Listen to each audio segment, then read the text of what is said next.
이 시간 우리에게 주시는 하나님의 말씀은 시편 62편 1절에서 8절입니다.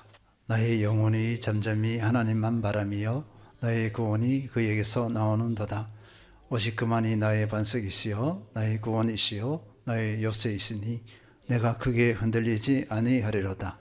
넘어지는 담과 흔들리는 울타리같이 사람을 죽이려고 너희가 일제히 공격하기를 언제까지 하려느냐. 하고 거짓을 즐겨하니 입으로는 축복이요 속으로는 저주로다. 나의 영혼아 잠잠히 하나님만 바라라. 무릇 나의 소망이 그로부터 나오는도다. 오직 그만이 나의 반석이시요 나의 구원이시요 나의 요새이시니 내가 흔들리지 아니하리로다. 나의 구원과 영광이 하나님께 있음이요 내 힘의 반석과 피난처도 하나님께 있도다. 백성들아 시시로 그를 의지하고 그의 앞에 마음을 두어라. 하나님은 우리의 피난처시로다. 아멘. 오늘은 상처난 자아의 치유라는 제목으로 말씀을 나누도록 하겠습니다. 제가 청년부를 담당할 때부터 자주 예화를 드렸던 내용입니다. 우리 성도님들도 너무나 많이 들어서 저것 이렇게 하실 것입니다. 어느 날 나무꾼이 어미를 잃은 독수리 새끼를 발견했습니다. 불쌍히 여긴 나무꾼은 독수리 새끼를 데려다가 병아리 우리에 넣어서 길렀습니다. 얼마간의 시간이 흐르자 병아리는 닭의 모습을, 독수리 새끼는 독수리의 모습으로 자라게 되었습니다. 그러나 독수리는 자신이 독수리라는 사실을 깨닫지 못했습니다. 어느 날 닭장 안에 있던 독수리는 날개를 활짝 펴고 요히 하늘을 날고 있는 독수리 한 마리를 보았습니다. 자신도 저 높이서 하늘을 날고 있는 독수리와 같은 동족임에도 불구하고 닭장 안의 독수리는 그 사실을 몰랐습니다. 닭장 안의 독수리는 두려움과 부러움이 섞인 눈으로 하늘을 바라보면서 이렇게 단식했습니다. 나도 한 번만이라도 저렇게 멋진 모습으로 날아봤으면. 닭장 안의 독수리는 자신의 정체성이 독수리임에도 불구하고 닭으로 쏟고 살고 있습니다. 무한한 가능성을 가진 존재임에도 아무것도 할 수 없는 존재로 인식하고 있습니다. 많은 사람들에게 정신적, 영적으로 이런 닭들이 들어있다는 것입니다. 분명 저 하늘을 날며 무엇이든지 할 수 있는 독수리입니다. 그럼에도 날개를 펴볼 생각조차 하지 못합니다. 스스로 너는 닭이야. 그러니 너는 절대 날 수 없어 하는 부정적인 자아상이 형성되었기 때문입니다. 사람은 자아상에 따라 움직이고 자아상에 따라서 선택하고 결정합니다. 또 자아상에 따라 감정이 움직입니다. 우리가 감정이 폭발한다 할 때 보시기 바랍니다. 무엇에 의해 폭발했느냐? 외적인 상황이 아니에요. 누구의 말이 아니라 내 내면에 형성된 그 자아 때문에 그렇게 감정이 폭발합니다. 내적인 자아상을 형성하는 것은 첫 번째 가족입니다. 가족은 부모님뿐 아니라 양가 조부모님 또 양가 증조부님까지 올라갑니다. 나의 부모님은 양가 증조부님과 조부모님께 영향을 받았기 때문입니다. 부모님이 어떤 분이냐에 따라 나의 자아상을 형성하는데 가장 큰 영향을 미칩니다. 우리의 부모님이 어떠하냐? 그 어떠함이 나에게 가장 큰 영향력을 미친다는 것입니다. 그리고 작은 영향이기는 하지만 형제 자매들, 친지들이 있습니다. 둘째는 또래들입니다. 좋은 친구를 만날 수 있고 나쁜 친구를 만날 수도 있습니다. 왕따를 당한 학생은요, 소외감이 지극히 큽니다. 친구들과 관계를 잘 맺지 못해요. 그 상처가 만만하지 않았기 때문입니다. 일진들에게 괴롭힘을 받은 친구들은요, 그 마음에 큰 상처가 있습니다. 부정적인 자아상이 내면에 깊숙이 형성됩니다. 평생에 지워지지 않습니다. 때론 성인이 되어서 복수하는 사건이 일어나기도 합니다. 요즘 언론 매체를 통해서 자주 이런 일들이 일어나요. 세 번째는 삶의 공동체입니다. 이 삶의 공동체는 이제 어느 정도 성숙해서 나오는 것이기 때문에 없을 것이란 자각하지만 그 삶의 공동체에서도 상처와 아픔이 있습니다. 이런저런 상처를 받을 수 있고 이런저런 아픔이 있을 수 있습니다. 네 번째는 사회입니다. 그 사회가 어떤 가치관을 형성하고 있느냐에 따라 건강한 자아상을 형성할 수도 있고 왜곡된 자아상을 가질 수도 있습니다. 우리나라와 같이 경쟁이 심한 사회는 누구나 열등감을 가지기 쉽습니다. 모두가 패배자입니다. 학력과 능력과 성공을 중요시하기 때문에 경쟁을 부추깁니다. 이 경쟁에서 나오는 상처가 만만하지 않습니다. 내면이 많이 짓눌려 있습니다. 결국 상처가 없는 분들이 없어요. 모두가 상처를 입었고 모두가 피해자입니다. 우리 내면의 자아는 아주 여립니다. 작은 언어 하나에도 스크래치가 납니다. 긁혀버려요. 또 오늘 한번 들으면 또 긁혀버려요. 그 정도로 내면의 자아는 여리다고 할 수 있습니다. 성장하면서 수많은 스크래치가 형성됩니다. 얕은 부분도 있지만 어떤 부분은 깊이 패여서 회복이 불가능해 보이는 부분도 있습니다. 이렇게 우리는 많은 상처 가운데 있고 아픔 가운데 있습니다. 겉으로는 보이지 않아요. 근데 내면의 상처는 그대로 남아 있습니다. 이런 상처로 인해서 원래 우리의 자아는 그 모습을 잃어가고 있습니다. 도토리 한 알을 보겠습니다. 도토리 한 알이 땅에 떨어졌습니다. 그러면 그 도토리는 일단은 겨울을 지나요. 겨울을 지나고 나서 봄에 따뜻해지면 거기서 뿌리 싹이 나서 뿌리 내립니다. 싹이 나고 하는데 그 도토리가 상처를 받지 않고 자라면 어떻게 되느냐면요. 연수가 지나면서 아름드리 나무가 되죠. 그리고 도토리 한 나무에서 그 도토리가 한 가마니, 몇 마리에서 한 가마니, 몇 가마니 나올 수도 있습니다. 엄청난 양의 도토리가 나올 수 있어요. 그런데요, 그 도토리에서 싹이 났을 때 누가 그 지나가다가 우연히 밟아버렸어. 그러면은 그 도토리는 우리가 기대했던 그 아름드리 도토리가 되지 못합니다. 조금 크다가도 제가 시골에서 자랐잖아요. 남한을 갔잖아요. 이거 땔감으로 맞네 하고 낫으로 딱 찍어서 나무 베어가 버립니다. 그러면 그 도토리는 그걸로 끝이에요. 그 나무는 상수리 나무라 그러죠. 그거는 끝입니다. 저희 시골에서는 상수리 나무를 하지 않고 참나무라고 그럽니다. 참나무를 많이 했죠. 베어서 땔감으로 많이 사용했습니다.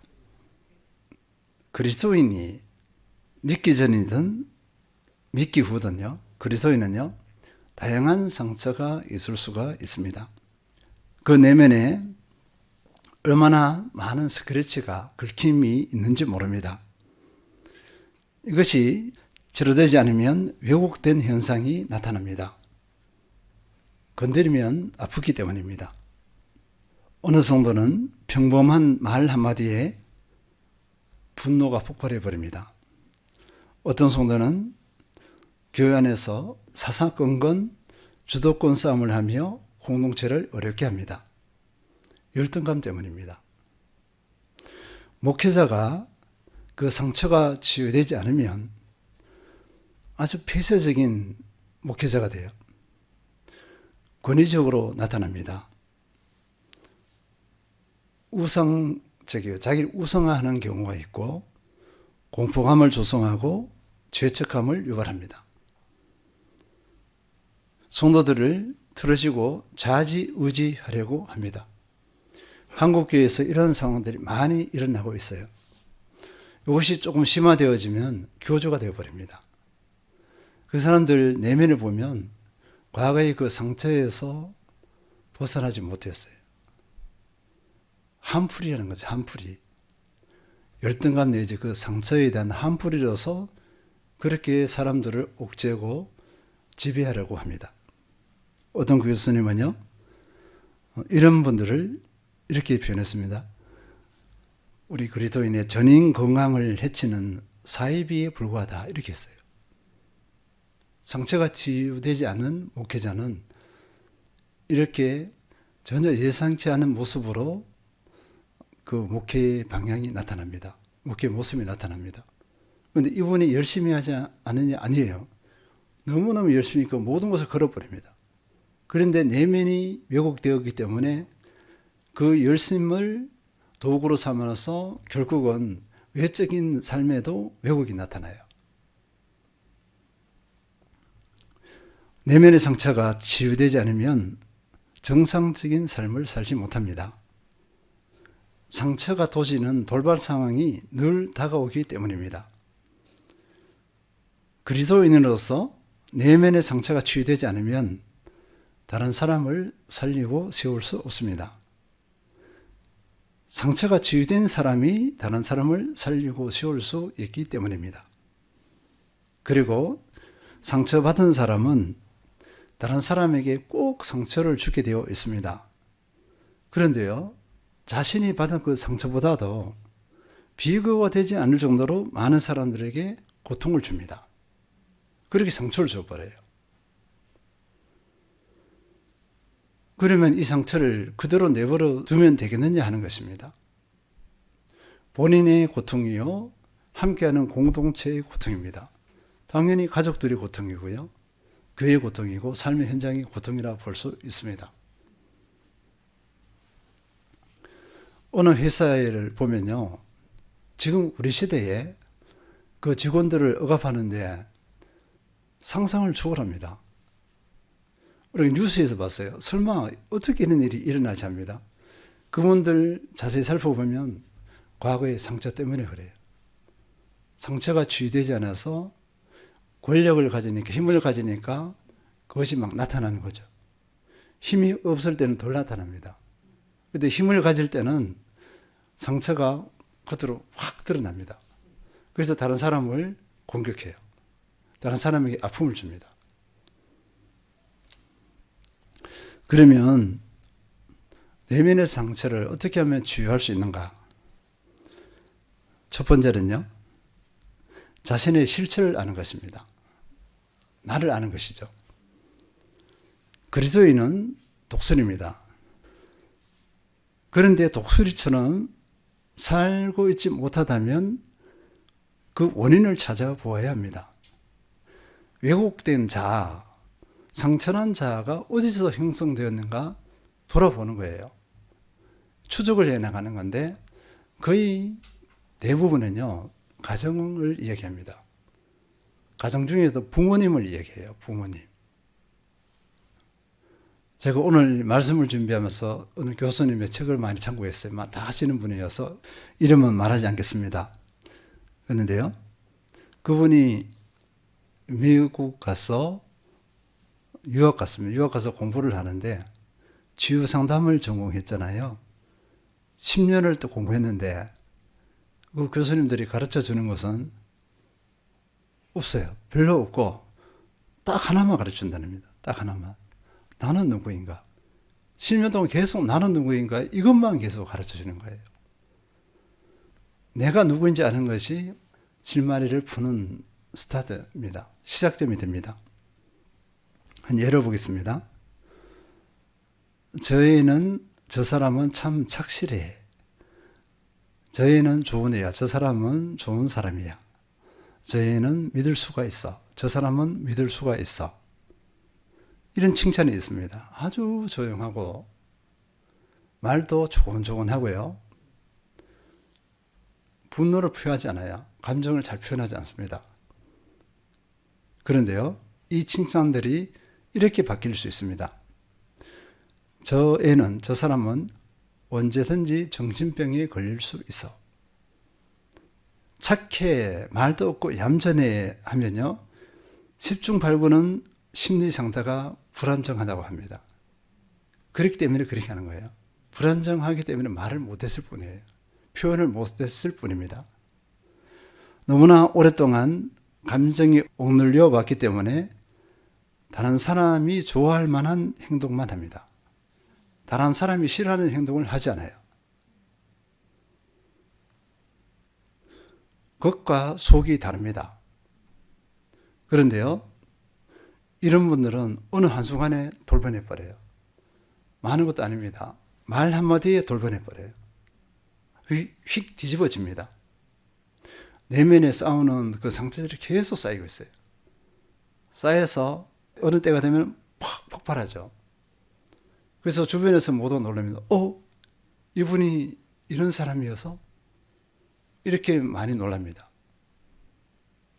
차라리 속에 있는 걸 막 끄집어내는 분들 있잖아요. 자기 얘기를 막 하는 분들은 그런 일이 일어나지 않습니다. 이런 분들은 치유를 잘 받아요.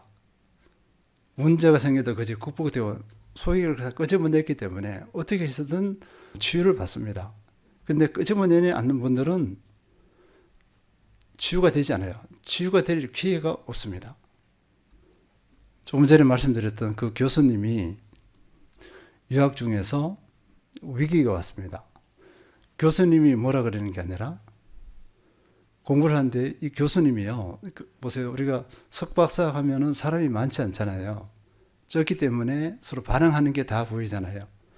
근데 교수님이 화를 내는 거예요. 자네는 어떻게 나를 이렇게 미워하는가? 이렇게 하는 거예요. 자기는 미워한 적이 없잖아요. 원인을 보니까요, 이렇습니다. 이분이 선생님이나 교수님에게 지금까지 말을 건네본 적이 없어요. 미워한 게 아니라 말을 못했습니다. 왜 못했냐 하니까 선생님들 앞에 가면, 교수님들 앞에 가면 부들부들 떨어요. 저도 그랬어요. 가장 부러운 친구들이 뭐냐면요, 선생님하고 막 자유롭게 대화를 해요. 견이가 어른들하고 막 자유롭게 대화하잖아요. 이런 것이 너무 부러워서. 근데 저는 교수님에게도 그 말을 못했어요. 대화를 못했습니다. 앞에 가면 부들부들 너무 어려워갖고. 이 교수님이, 그러니까 학생으로서 왜 교수님에게 말을 못했냐 보니까요,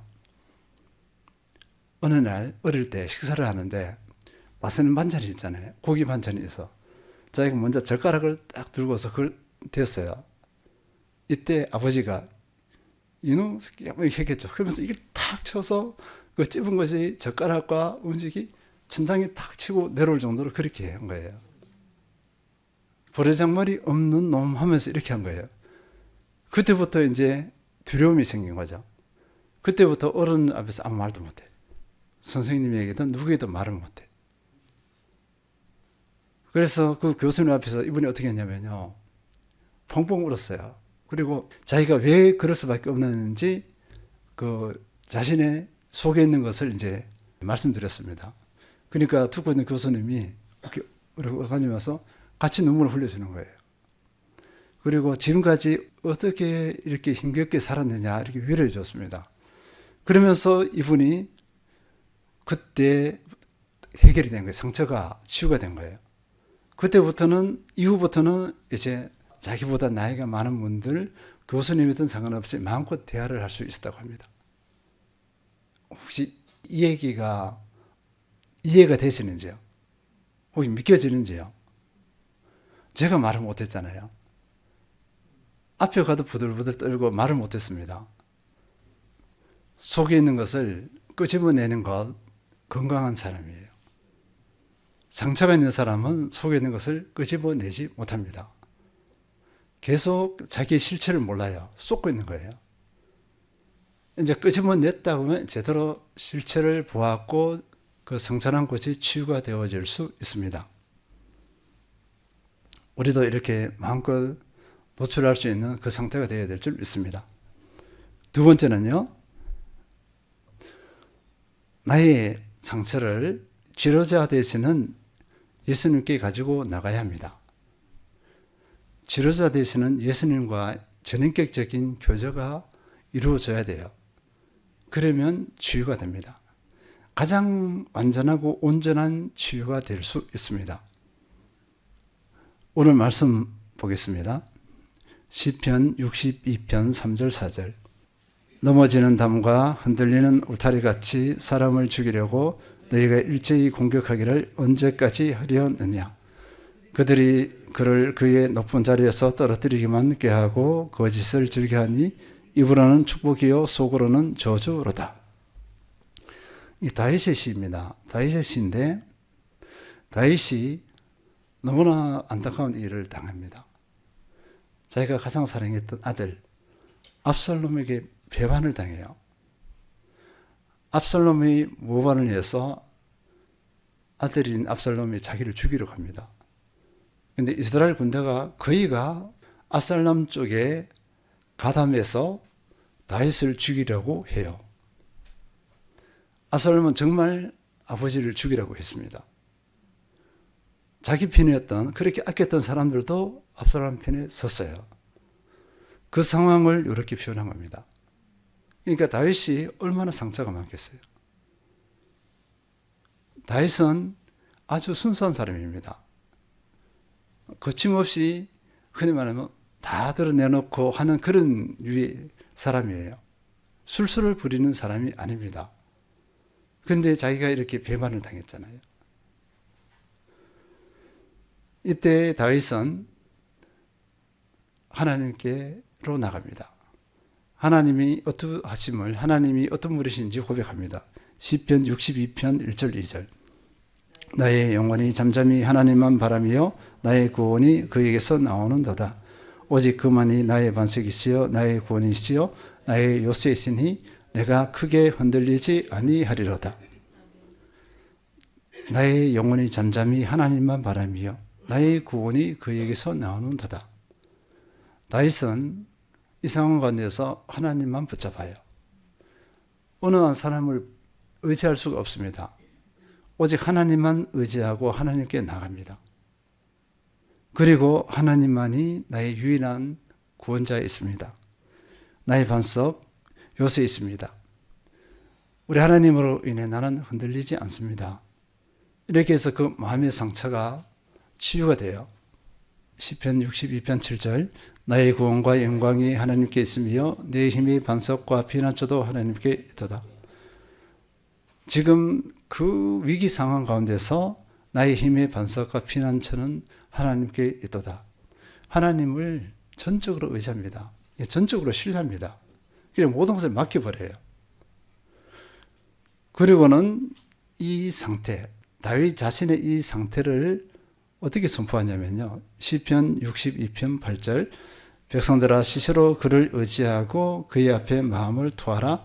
하나님은 우리의 피난처시로다. 스스로 늘 하나님을 의지하고 그의 앞에 마음을 투하라고 이렇게 했어요. 하나님 앞에 마음을 투하는데 내 안에 있는 거, 그 분노, 그 상처들 그냥 다 끄집어내라는 거예요. 하나님 앞에 요만치도 남겨두지 말고 다 끄집어내라.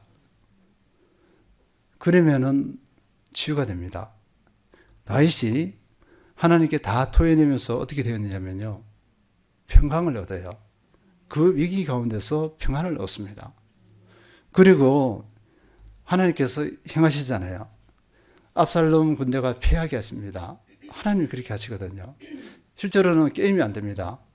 이 군사력이 얼마나 차이 나는지 몰라요. 그러니까 아들 압살롬 편에 선 군사의 수가 다윗 편에 선 군사 수의 수십 배가 된다고 보면 돼요. 그런 수적으로 열세 가운데 있습니다. 그러면 다윗과 함께한 사람들 다 죽었다 이렇게 생각할 때 다윗은 마음이 평안합니다. 그리고요, 하나님께서 하심을 확신했기 때문에 그 모든 것을 확신한 대로 다 실현되는 것을 자기가 목도합니다. 그리고 다윗은 어떻게 하냐면요, 다시 왕위에 복귀합니다. 복귀해서 자기를 배반했던 사람들에게 복수하지 않아요. 상처가 치유된 사람들의 특징은 절대로 복수하지 않습니다. 우리가 언론을 통해서 나타나는 학폭 피해를 이제 고발하면서 보복을 하잖아요. 그 사람들은 치유가 상처가 안 된 사람들입니다. 치유가 상처된 사람들은 용납을 하죠. 보복을 하지 않아요. 치유가 되지 않으면 계속 그 미움의 감정을 가지고 갑니다. 반드시 그 사람을 보복해요. 그래야 자기가 상처가 치유된다고 생각합니다. 그런데요, 보복했는데 상처가 치유될까요? 아니요. 치유가 안 됩니다. 그리스도인의 강점이 뭐냐면 이런 은혜가 있습니다. 하나님 안에서 치유가 되어지면 어떤 사람이든 원수라도 용서를 해요. 합력하여 손을 이룹니다. 신약의 삭개오의 예를 들어보겠습니다. 누가복음 19장 1절에서 4절. 예수께서 여리고로 들어가 지나가시더라. 삭개오라 이름하는 자가 있으니 세리장이요 또한 부자라. 그가 예수께서 어떤 사람인가 하여 보고자 하되 키가 작고 사람이 많아 할 수 없어 앞으로 달려가서 보기 위하여 돌 무화과 나무에 올라가니 이는 예수께서 그리로 지나가시게 됨이러라. 삭개오라는 사람은요, 세리장인데 세리도 아니고 세리장이에요. 그러면 사람들에게 그 시대에 미움을 받는 위치입니다. 왜냐하면 로마의 지배를 받고 있기 때문에 세리장은 세금을 걷어서 어디에 바치죠? 로마에 바치잖아요. 그러면 사람들로부터 매국노라는 그 손가락질을 받았을 거예요. 상처가 얼마나 컸겠어요. 그죠? 그리고 외모도 안 좋아. 키도 좁고 하니까 볼품 없어요. 그러니까 상처가 너무너무 많은 사람이었어요. 그런데 이 사람이 예수님을 사모합니다. 손을 두고 예수님을 만나보고자 해요. 그런데 세리장임에도 불구하고 체면을 뒤로 하고 돌무화과 나무 위에 올라가서 예수님을 이렇게 보고자 해요. 그래서 서서는 키가 적어서 예수님을 못 봐요. 이런 마음이 있는데 예수님이 그것을 보았습니다. 누가복음 19장 5절. 예수께서 그곳에 이르사 쳐다보시고 이르시되 삭개오야 속히 내려오라. 내가 오늘 내 집에 유하여야 하겠다 하시니. 예수님께서 삭개오를 아셨어요. 실제로 이리로 간 것은 삭개오를 만나려고 가신 것입니다. 오늘 내 집에 유하여야 하겠다는 것은요, 삭개오가 죄인이 아니라는 것입니다. 구원을 위해서, 삭개오의 구원을 위해서 너희 집에 가겠다는 것이에요. 사람들은 삭개오를 전부 죄인으로 봤습니다. 삭개오보다 더한 죄가 없다 이렇게 판단하고 있었어요. 누가복음 19장 6, 7절. 급히 내려와 즐거워하며 영접하거늘 무사람이 보고 수군거려 이르되 저가 주인의 집에 유하러 들어가도다 하더라. 사람들은 이렇게 손가락질을 막 합니다. 예수님도 공격하고 삭개오도 공격하고. 그런데 삭개오는요, 사람들의 시선에 주목하지 않아요. 누가복음 19장 8절. 삭개오가 서서 주께 여짜오되 주여 보시옵소서 내 소유의 절반을 가난한 사람 자들에게 주겠사오며 만일 누구의 것을 속여 빼앗은 일이 있으면 내 갑절이나 갚겠나이다. 삭개오는요, 예수님을 인격적으로 만났습니다. 만나고 나니까 지금까지 사람들이 자기를 조롱하고 공격했던 그 수많은 모든 것들, 그것이 눈에 들어오지 않아요. 눈 녹듯이 사그리 녹았습니다. 보통 예수님 만나고 이렇게 하면 예수님께 고발할 거예요. 사람들이 나를 이렇게 했다고 막 고발하면서 그들을 공격할 텐데, 삭개오의 반응은요, 내가 사람들에게 잘못한 것이 있으면 내가 갚아주겠다는 거예요. 다른 말로 사람들에게 용서를 비는 겁니다. 용서하고 용서를 비는 거예요. 예수님을 만나서 치유되니까 이렇게 삭개오는요, 딴 사람이 된 거예요. 그리고 이제 부끄러워하지 않습니다. 누가 손가락질 아무리 해도 부끄러워하지 않아요. 수치심을 가지지 않습니다. 예수 그리스도로 기뻐하고 만족해요. 행복해합니다.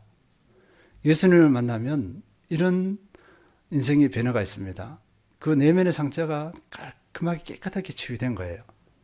예수님이 아니고서는 온전한 치유는 일어나지 않습니다. 예수님은 치유자 되시는 하나님이십니다. 누가복음 19장 9절 예수께서 이르시되 오늘 구원이 이 집에 이르렀으니 이 사람도 아브라함의 자손임이로다. 예수님은 이 상황 앞에서 구원받았다고 선포해요. 너가 참 이스라엘인이다, 참 유대인이라 이렇게 선포하신 것입니다. 우리도 예수님을 만나서 내면의 온전한 치유를 받아야 될 줄 믿습니다. 마지막으로 세 번째인데요. 세 번째는 버팀목되는 믿음의 사람을 만나는 것입니다. 예수님으로 다 됐잖아요. 그런데 무슨 믿음의 사람인가요? 합니다.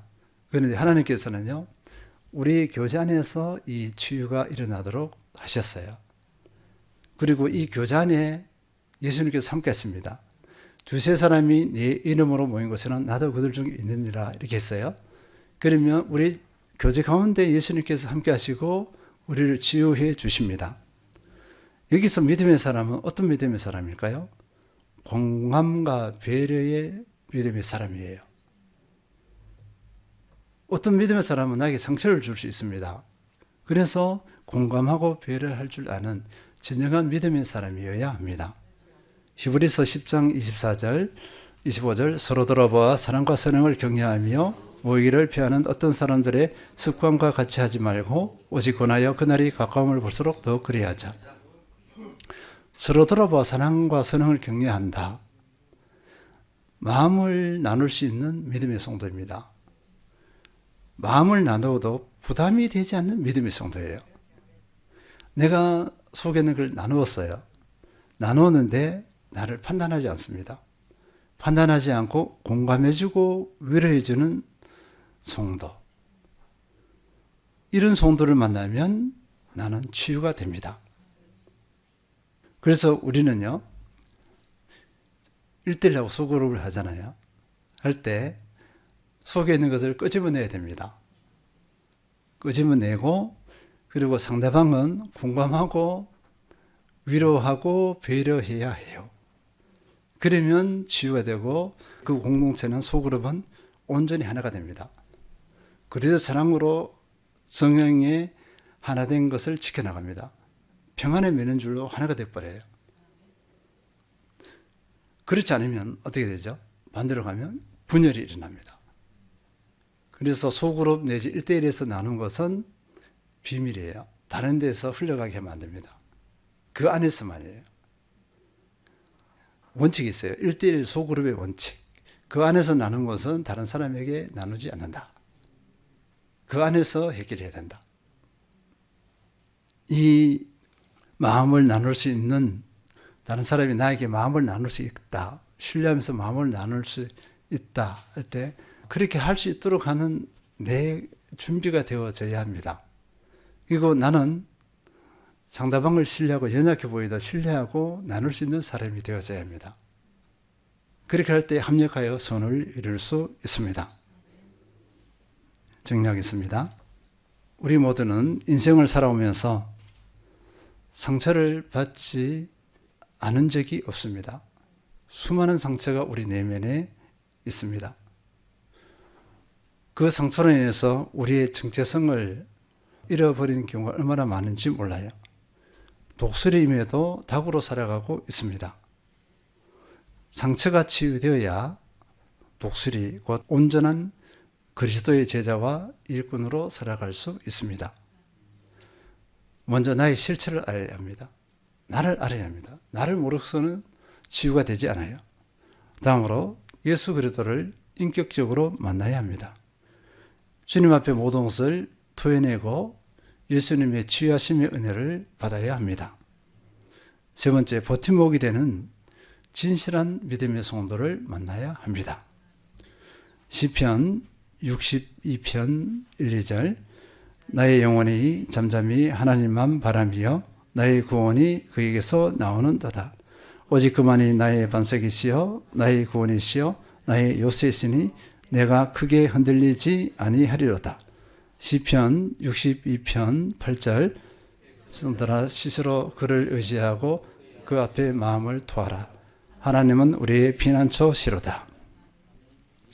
상처가 더 이상 상처가 되지 않고 그리스도 안에서 치유를 받아서 상처 입은 치유자로서 기능을 발휘하시는 모든 성도님들 되시길 축원드립니다.